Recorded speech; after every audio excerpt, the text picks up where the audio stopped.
ವೀಕ್ಷಕರೇ, ನಾನು ನಿಮ್ಮ ಮುಂದೆ ಇವತ್ತು ಒಂದು ಒಳ್ಳೆ ರೆಸಿಪಿ ಜೊತೆಗೆ ಬಂದಿದ್ದೀನಿ. ಅದೇನು ಗೊತ್ತಾ? ಸ್ಮೂತಿ. ಅದರಲ್ಲೂ ಎಸ್ಪೆಷಲಿ ರಾಗಿ ಸ್ಮೂತಿ. ರಾಗಿ ಸ್ಮೂತಿ ಅಂತಂದರೆ ನಮಗೆ ಡಯಟ್ಗೆ ತುಂಬಾ ಹೆಲ್ಪ್ಫುಲ್ ಮಾಡುತ್ತೆ ಮತ್ತು ನಾವು ಚೆನ್ನಾಗಿರೋದಕ್ಕೆ ಇದು ತುಂಬ ಉಪಯೋಗ. ಸೊ ರಾಗಿ ಸ್ಮೂತಿನ ಯಾವ ರೀತಿ ಮಾಡ್ಕೋಬೋದು, ಇದರಿಂದ ಏನು ಉಪಯೋಗ ಇದೆ ಅಂತ ತಿಳಿಸ್ಕೊಡ್ತಾ ಇದ್ದೀನಿ.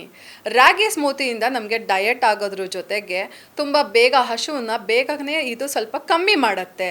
ಸೊ ಇದನ್ನು ಯಾವ ರೀತಿ ಬಳಸಿದ್ರೆ ನಿಮಗೆ ಒಳ್ಳೆಯದು ಅಂತಂದರೆ, ರಾಗಿ ಸ್ಮೂತಿನ ಮೊದಲಿಗೆ ಒಂದು ಪಾತ್ರೆಯಲ್ಲಿ ಸ್ವಲ್ಪ ಲಮ್ಸ್ ಆಗದೇದಂಗೆ ಇದನ್ನು ಒಂದು 3 ಟೇಬಲ್ ಸ್ಪೂನ್ ತೊಗೊಂಡು ಮಿಕ್ಸ್ ಮಾಡಿ ಇಟ್ಕೊಂಡು ಸ್ವಲ್ಪ ನೀರು ಬೆರೆಸಿ ಒಲೆಯಲ್ಲಿ ಸ್ವಲ್ಪ ಕುದಿಸ್ಕೊಬೇಕು ಮತ್ತು ಆರಿಸಿ ಎತ್ತಿಟ್ಕೊಳ್ಬೇಕು.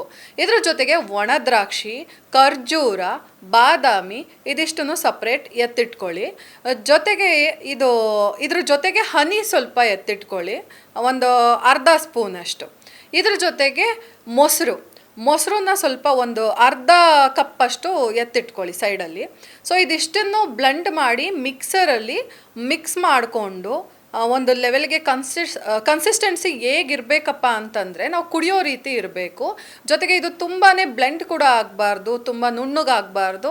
ಒಂದು ನಮಗೆ ಅದು ಸವಿತಾ ಇದ್ದರೆ ಸಿಗಬೇಕು, ಒಂದು ಚೂರು ಸಿಗಬೇಕು. ಸೊ ಈ ರೀತಿ ಕನ್ಸಿಸ್ಟೆನ್ಸಿ ಬರೋ ರೀತಿ ನೀವು ಸ್ಮೂತಿನ ರೆಡಿ ಮಾಡಿಕೊಂಡು ಬೆಳಗ್ಗೆ ಒಂದು ಲೋಟ ಬಿಸಿನೀರು ಕುಡಿದು ಒಂದು ಅರ್ಧ ಗಂಟೆ ನಂತರ ಇದನ್ನು ನೀವು ಕುಡಿತಾ ಬಂದರೆ ನಿಮ್ಮ ಹಸುವಿನ ಕಮ್ಮಿ ಮಾಡೋದ್ರ ಜೊತೆಗೆ ಈ ಸ್ಮೂತಿ ನಿಮಗೆ ತುಂಬಾ ಹೆಲ್ಪ್ಫುಲ್ ಆಗಿರುತ್ತೆ ಫಿಟ್ನೆಸ್ ಮೇಂಟೈನ್ ಮಾಡೋದಕ್ಕೋಸ್ಕರ.